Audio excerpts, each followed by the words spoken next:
সাদা জামা যদি পরে আসা হয় তো মনে হয় সে সাদা জামা রইবে না, ব্ল্যাক কালারে পরিণত হবে।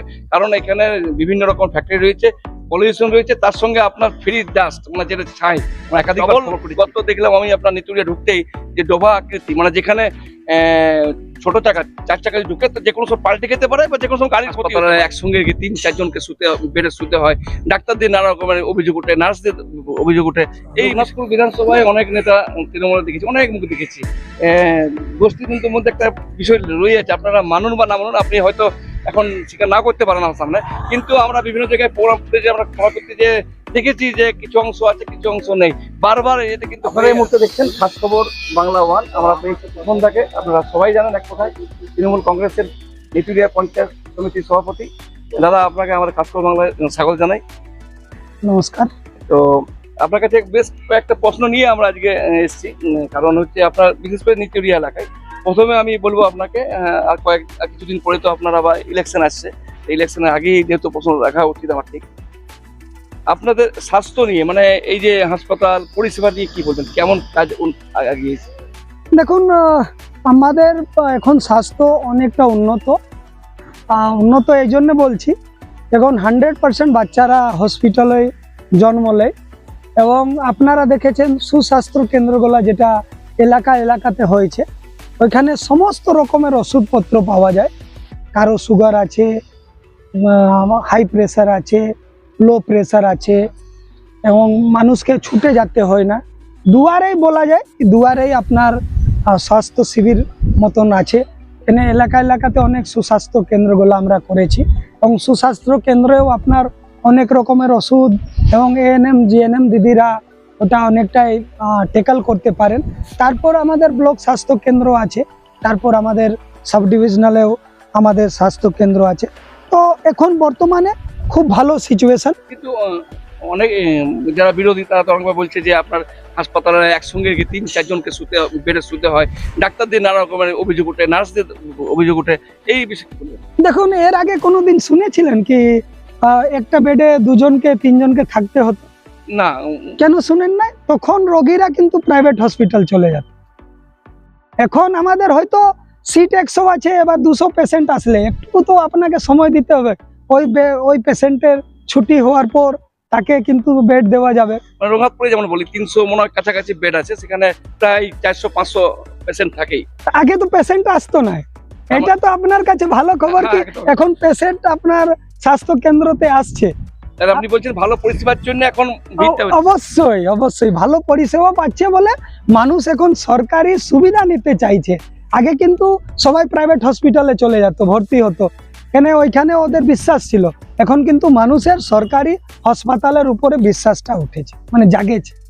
নিতুড়িয়া যদি পা দিই তো আমার মনে হয়, আমার কেন অনেকেই কমেন্ট করছে, অনেকেই লিখছে যে সাদা জামা যদি পরে আসা হয় তো মনে হয় সে সাদা জামা রইবে না, ব্ল্যাক কালারে পরিণত হবে। কারণ এখানে বিভিন্ন রকম ফ্যাক্টরি রয়েছে, পলিউশন রয়েছে, তার সঙ্গে আপনার ফ্রি ডাস্ট মানে যেটা ছাই, আমরা একাধিকবার খবর করেছি, সেই ছাই দেখে আজকেও দেখলাম ওভারলোড করে গাড়ি দিয়ে যাচ্ছে। এই বিষয়ে কি বলবেন আপনি?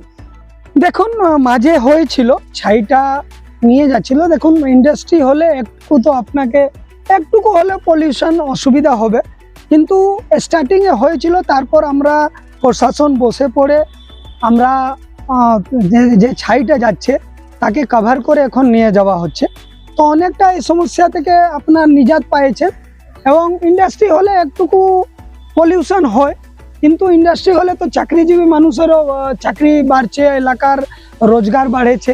তো অবশ্যই এটা পলিউশন ব্যাপারটা আমরা অনেক সময় মাঝে নিয়ে ফ্যাক্টরির মালিককে কিংবা ফ্যাক্টরি জিএমকে নিয়ে বসা হয়, বসে পরে অনেক সমাধান করা হয়। অবশ্যই পলিউশন কন্ট্রোল কি করে করা যায় আমরা কিন্তু মাসে কিন্তু মিটিংয়ের মাধ্যমে আমি আর বিডিও সাহেব বা এসডিও সাহেব আমরা নিয়ে বসি ফ্যাক্টরির মালিকদেরকে, যত পলিউশন কমানো যায়, এবং পলিউশন নিয়ে আমরাও সজাগ আছি। আগামী দিন অবশ্যই চেষ্টা করব কি আমাদের নেতুড়িয়াতে পলিউশন ফ্রি থাকে, এটা আমরা অবশ্যই চেষ্টা করব। আপনারা অনেক সময় প্রশাসনিক ভাবে বা আপনাদের নিজেদের ভাবে আপনারা অনেক সময় মিটিং করেন যে অ্যাক্সিডেন্ট বিষয়ে কিভাবে অ্যাক্সিডেন্ট কমবে এই বিষয়ে আলোচনা করেন। তো সেখানে দেখলাম যে অ্যাক্সিডেন্টের যে বিষয় নিতুড়িয়ায় আস্তে আস্তে দেখলাম রঘুনাথপুর তো ডাউনে আছে এই ছোট ছোট গর্ত, তার মধ্যে মনে হয় তার ডবল গর্ত দেখলাম আমি আপনার নিতুড়িয়া ঢুকতেই, যে ডোভা আকৃতি, মানে যেখানে ছোট চাকা 4 চাকা ঢুকে তো যে কোনো সময় পাল্টে খেতে পারে বা যে কোনো সময় গাড়ির ক্ষতি হতে পারে, এবং অনেকে আহত হয়েছে, না হওয়া নয়। এখনো দেখলাম মেন রোডের মধ্যে এই গর্ত দীর্ঘদিন ধরে পড়ে আছে, হয়তো আজকালের মধ্যে কাজে লাগবে, কারণ সামনে দুর্গাপূজা। এতদিন কেন এইভাবে পড়েছিল? দেখুন, প্রবলেম অতিরিক্ত জল হচ্ছিল। এবার জলে আপনি তো জানেন কি আমাদের পিডব্লিউডি যে কাজটা করেন সবটাই পিচের রাস্তা, এবং পিচের রাস্তা জলে হয় না। এবং আমিও এসডিও সাহেবকে বারংবার বলেছি, চিঠিও করেছিল, কিছু ভিডিও ফুটেজও দিয়েছিলাম। স্যার বলেছিলেন কি শান্তিভূষণ জি কুছ ভিডিও ফুটেজ है তো দিজিয়ে, তো ওইটাও দিয়েছি। আগামী দিন আশা করি আপনার দুর্গা উৎসব, পশ্চিমবাংলা সেরা উৎসব দুর্গা উৎসব আসার আগে কিন্তু সমস্ত রাস্তা রেডি হয়ে যাবে, কমপ্লিট হয়ে যাবে। তো মানে সমাধান হয়ে বলছেন? সমাধান হয়ে তো যাবে। কোনো পাথর বা ইট তো বন্ধ করতে পারতো না, অবশ্যই ওইটা মাঝে মাঝে ছাই দিয়ে ওটাকে ফিল আপ করা হচ্ছে। কিছু সামাজিক সংগঠন, ওনাদেরকেও ধন্যবাদ জানাবো কি যার ব্যবস্থা আছে তারা চট করে কিছু ইটের জায়গা কিন্তু কিছু ওই আপনার ছাই দিয়ে পড়ে রাস্তাটাকে এখন নিজেদের মতন তৈরি করে দিচ্ছে। যাই হোক, ওইটাকে আমি বললাম সামাজিক সংগঠনকে ধন্যবাদ জানাচ্ছি। আমি মেকাতো লাগে, যার নাম করলে সবাই চিনে, কারণ ওখানে মনে হয় মাসে 10-12টা অ্যাক্সিডেন্ট হয়ে থাকে। তার একটা বিষয় রয়েছে টার্নিং পয়েন্ট, আর দ্বিতীয় বিষয় রয়েছে মানে অনেকটা একদিক গর্ত, যেখানে বড় ডাম্পার যে কোনো সময় পাল্টে খেতে পারে, যে কোনো সময় গাড়ি ব্রেকডাউন হয়ে পড়ে থাকে, দেখেছি আমি, আপনিও আশা করি দেখেছেন।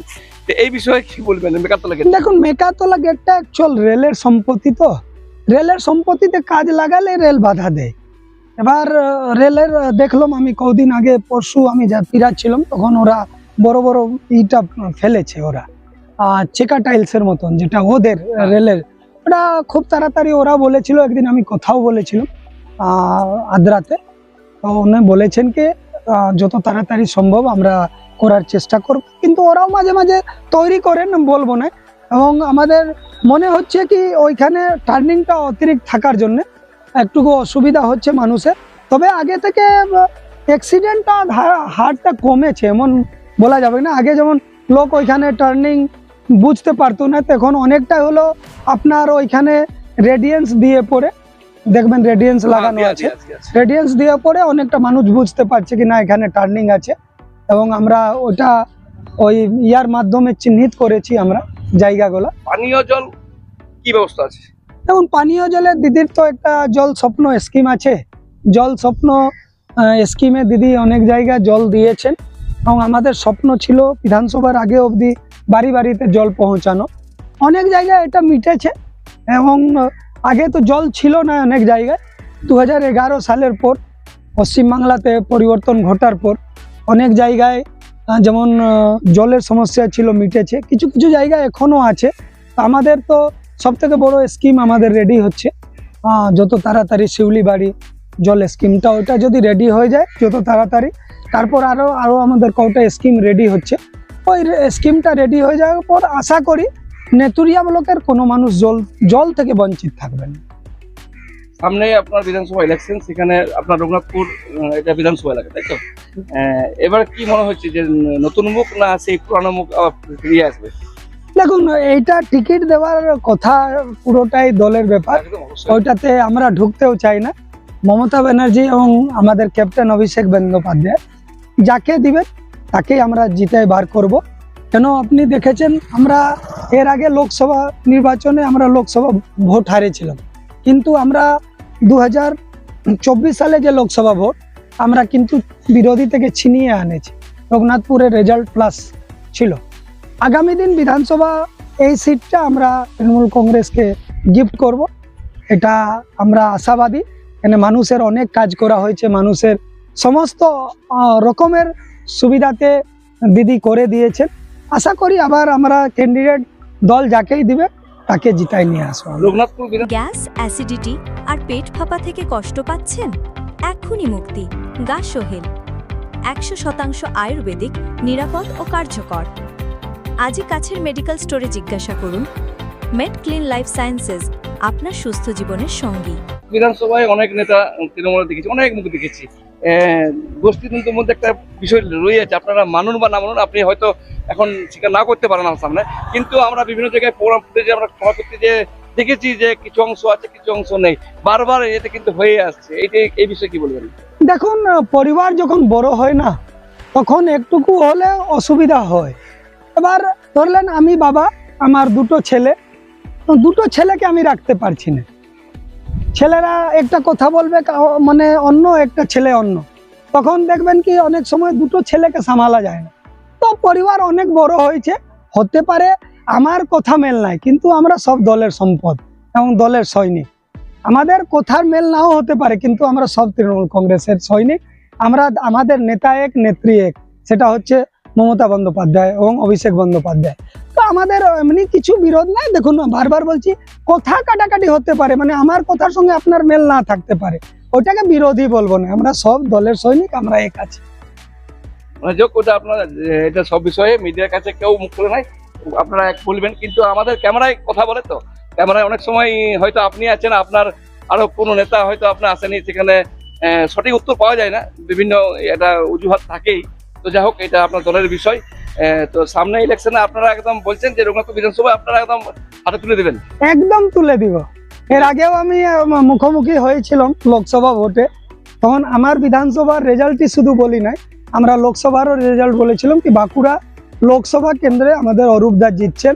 আমি দেখবেন, বিশ্বাস করবেন না, আমি একটা সাংবাদিক বলেছিলাম কি আমাদের ব্লকে কত লিড হবে, দেখবেন আমি বলেছিলাম নিয়ার অ্যাবাউট 2000, আমাদের প্রায় 2000 ভোটের লিড করেছিলাম আমাদের নেতুরিয়া ব্লকটা।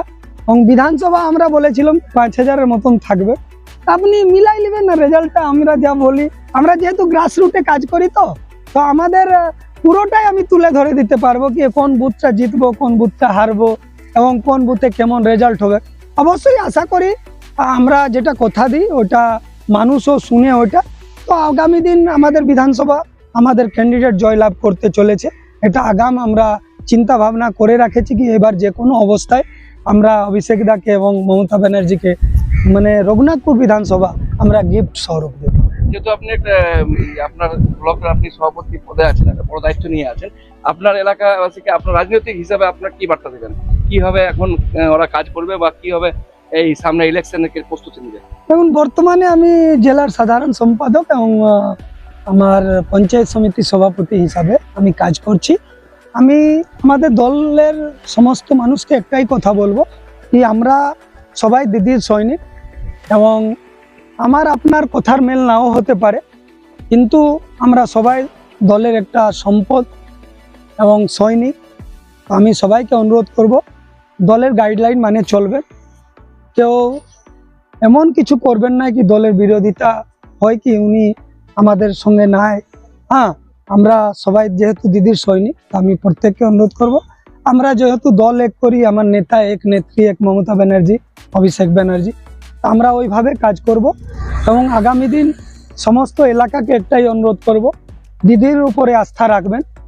দিদি কোনো ভুল করেন না, হয়তো আমার থেকে কোনো ভুল হতে পারে, আরও কোনো কর্মী থেকে আপনার কোনো কথার মেল নাও হতে পারে, কিংবা আপনাকে দুটো কথা খারাপ লাগেছে, কিন্তু দিদি কোনো ভুল করে না। দিদির সমস্ত কি তৃণমূল কংগ্রেস, অন্য সংগঠনের লোক দেখবেন লক্ষ্মী ভাণ্ডার সবাই পায়, আবার সোশ্যাল পেনশন সবাই পায়, এবং এই ছাড়াও আমাদের জেনারেল পেনশন সবাই পায়। ওইখানে কিন্তু দিদি ছাঁটাই করেন না কি এটা তৃণমূল কংগ্রেসের লোক, এটা বিজেপির লোক, এটা এসইউসির লোক, এটা কংগ্রেসের লোক, এটা সিপিএম এর লোক, সবটাই কিন্তু আমাদের রাজ্য সরকারের যা জিনিস, মানে বলতে পারেন আপনি লক্ষ্মী ভাণ্ডার, বলতে পারেন কন্যাশ্রী, বলতে পারেন রূপশ্রী, মানে এত স্কিম কি আমি যদি বলতে যাই ঘন্টা পর ঘন্টা লাগে যাবে, কেন প্রায় 74টা স্কিম রাজ্য সরকারের চলছে। তো সমস্ত স্তরের মানুষ পান। তো আমি সমস্ত মানুষকে একটাই অনুরোধ করব, দিদি কোনো ভুল করেন না, দিদির উপরে আস্থা রাখবেন। আগামী দিন পশ্চিমবাংলার আবার চতুর্থবারের জন্য মুখ্যমন্ত্রী আমাদের মমতা ব্যানার্জি হতে চলেছেন। তো সমস্ত এলাকাকে অনুরোধ করব দিদির উপরে আস্থা রাখে, চতুর্থবারের জন্য আবার আমাদের দিদিকে মুখ্যমন্ত্রী করব, এটা সবার কাছে অনুরোধ রাখছি। আপনার পরিচয় দিন।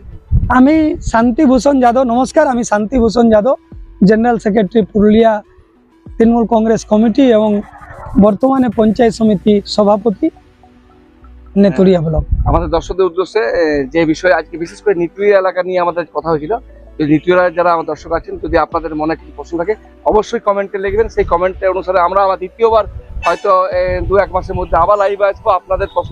আপনাদের যে প্রশ্ন সেই প্রশ্ন আমরা তুলে ধরবো। তো ভালো থাকুন, সুস্থ থাকুন। আমাদের খবরটা ভালো লাগলে অবশ্যই শেয়ার করুন। নমস্কার। স্টাইলে হোক বাজেটের জয়, আপনার ফ্যাশনের গন্তব্য ড্রেস পয়েন্ট। রেডিমেড পোশাকের বিশ্বস্ত প্রতিষ্ঠান ড্রেস পয়েন্ট নিয়ে এসেছে দারুণ সব অফার, যেখানে মান, স্টাইল আর সাশ্রয়ী দাম মিলবে একসাথে। এখন নতুন লুক পেতে আর বেশি খরচের দরকার নেই। শাড়ি মাত্র 250 টাকা থেকে শুরু, জিন্স প্যান্ট 300 টাকা থেকে 1000 টাকা পর্যন্ত, লেহেঙ্গা 1000 টাকা থেকে 10,000 টাকা পর্যন্ত, টি শার্ট মাত্র 100 টাকা থেকে 800 টাকা পর্যন্ত। মাত্র 10,000 টাকার কেনাকাটায় পাচ্ছেন ট্রলি ব্যাগ একদম ফ্রি। নারী, পুরুষ ও শিশুদের জন্য আকর্ষণীয় রেডিমেড পোশাকের বিশাল কালেকশন। আপনার পরিবারের ফ্যাশন চাহিদার একমাত্র সমাধান ড্রেস পয়েন্ট। ঠিকানা রামকানালি রেলগেটের সামনে, রঘুনাথপুর, পুরুলিয়া। প্রোপাইটার সুখদেব তন্তুবাই। যোগাযোগের নম্বর 8158926635। অফার সীমিত সময়ের জন্য। দেরি না করে আজই চলে আসুন, আপনার পছন্দের পোশাক তুলে নিন সেরা দামে।